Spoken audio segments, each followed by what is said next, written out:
صباح الهنا على احلى متابعين في الدنيا. يلا بينا كده حبايبي نعمل مع بعض طبق رنجة مطبوخة في منتهى الجمال وسهل جدا. والطبق ده برنجاية واحدة بس عملت لنا الطبق اللي انتوا شايفينه ده ما شاء الله. يلا بينا حبايبي نسمي بسم الله ونشوف طريقة الرنجة المطبوخة الروعة دي. السلام عليكم ورحمة الله وبركاته. ازيكم يا حبايبي، عاملين ايه؟ يا رب تكونوا بخير. يومكم كده ان شاء الله مليان بالتفاؤل والسعادة والامل عليكم وعلينا يا رب يا احلى متابعين في الدنيا. ما ننساش بقى حبايبي نعمل لايك وشير واشتراك في القناة وتفعيل الجرس على كلمة الكل عشان كل ما انزل فيديو تشوفوه. وصفتنا كده النهارده حبايبي هنعمل كده عندنا كده رنجاية هنطبخها، هتعمل لنا كده طبق حلو كده زي ما انتوا شايفين. اول حاجه كده مكوناتنا بسيطه جدا وسهله وطعمها كمان في منتهى الجمال. نغير شويه المشوي ونعمل الرنجه المطبوخه دي بتبقى طعمها حلو جدا.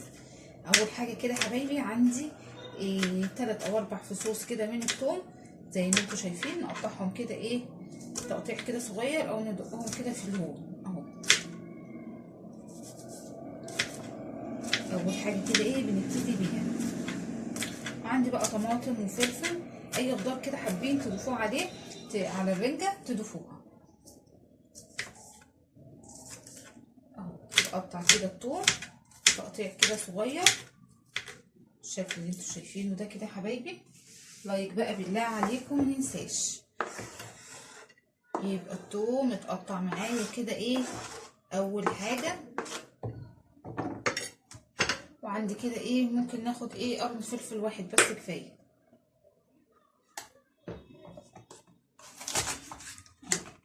طلع كده البذور كده من قلبه. لو حابين طبعا تضيفوا فلفل حامي زي ما انتوا عايزين، طبعا الفلفل بيبقى اختياري، حابين تضيفوا حامي او بارد. هتجربوا طريقه الرنجه دي مش هتبطلوا تعملوها من حلاوتها. كده قطعت الفلفل. الطماطم بقى هنبشرها بالمبشره او ممكن اللي احنا نضربها كده نص ضربه في الخلاط. شايفين الطماطم الجميله اللي احنا كنا جايبينها من السوق وصورتها معاكم. هجيب كده المبشره اهي واخد وابشر الطماطم دي. بسم الله الرحمن الرحيم. اللايك يا حبايبي، واللي عنده منتدى يا ريت بقى يرفع لنا الفيديو. طبعا كده بقى نبقى عايزين كده نغير شويه من الرز مكرونه، ويبقى كده عايزين ناكل اكل حادقه كده او اكل بعيش اهو. هتشوفوا بقى الرنجايه دي هتطلع لنا طبق حلو. نبشر وما بتاخدش وقت خالص.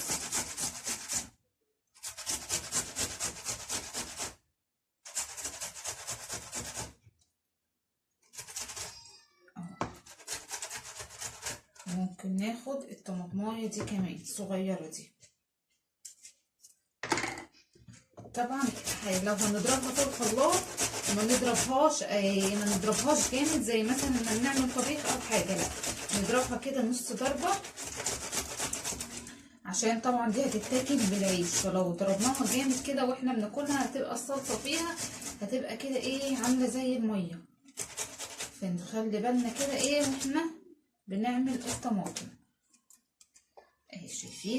شايفين عامله ازاي. نجيبهم كده برضو في الطبق كده ولا ممكن اجيبهم في طبق لوحدهم عشان منزله ميه اهي. بنقطع كده الحاجه اهي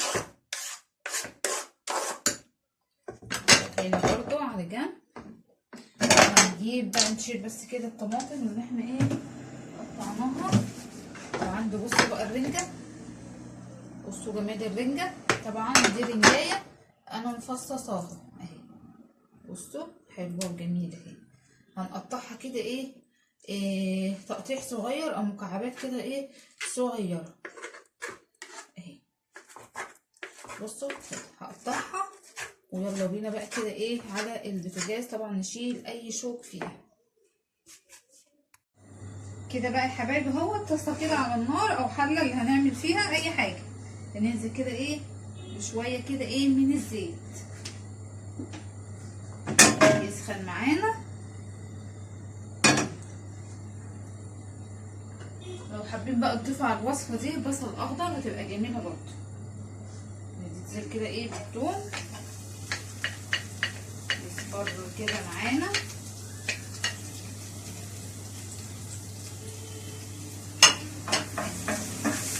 نشم بقى كده ريحه الثوم او اول كده بقى ما يبتدي يصفر معانا ننزل بالايه بالطماطم. هتعملوا طريقه بسيطه يعني ما فيهاش تفاصيل كتير، بس هتاخدوا طبق رنجه او تاكلوا كده طبق رنجه في منتهى الجمال. مش هتبطلوا تعملوه بعد ما تجربوا الوصفه دي.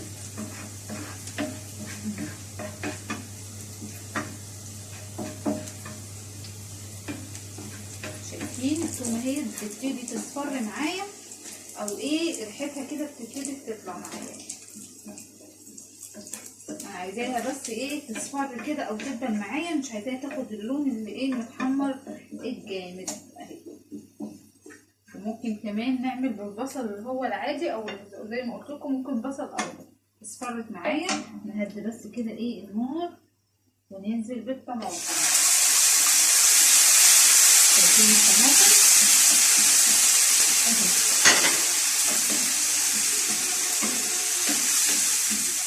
جنبها بقى كده ايه طبق بطاطس محمر. يبقى الكلام كده بقى ايه اللي هياكل. تتسبك معايا هتاخد لها كده ايه غلوتين. بصوا بقى كده يا حبايبي اهي بعد كده ما خدت لها غلوتين معايا كده زي ما انتم شايفين اهي وبتبتدي تتسبك اهي. هجيب بقى ايه الفلفل. بصوا يا حبايبي ضفت كده الفلفل، ضفت لها كده شويه ميه صغيرين بس الكاميرا كانت فصلت بس اهيت وغلت معانا. هنجيب بقى كده ايه الكمون. بسم الله الرحمن الرحيم. رشه كده من الكمون. حابين تضيفوا شطه عشان كده تدينا طعم برضه حلو. كل دي حاجات زي ما انتوا عايزين، اختيارات زي ما يعجبكم. يبقى شطه وكمون ضفناها. لو حابين بقى تضيفوا شويه ملح بس ده بيرجع للايه لحدق الرنجة.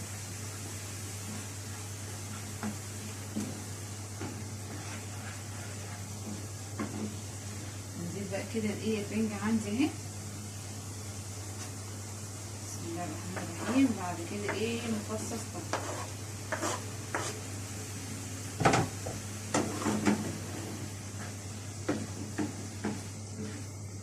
الله على الجمال. حابين كده يبقى ليهم كده صوص شويه ممكن نزودها شويه ميه بس بقى ايه تغلي شويه كده كمان ونطفي عليها كده اهوت يا حبايبي. بعد ما خلصت معانا دقتها كده لقيتها عايزه كده ايه سنه ملح عشان طبعا ضيفوا لها ايه طماطم. ده اللي بيحب الحاجه ايه تكون ملحها مظبوط. ضفت كده سنه ملح وخلصت معانا. شايفين بسم الله ما شاء الله. شايفين الرنجايه عملت معايا كميه قد ايه. هنجيب بقى كده الطبق بتاعنا. بصوا الجمال. الله على الجمال. الله على الجمال. لايك بقى وشير يا حبايبي للفيديو.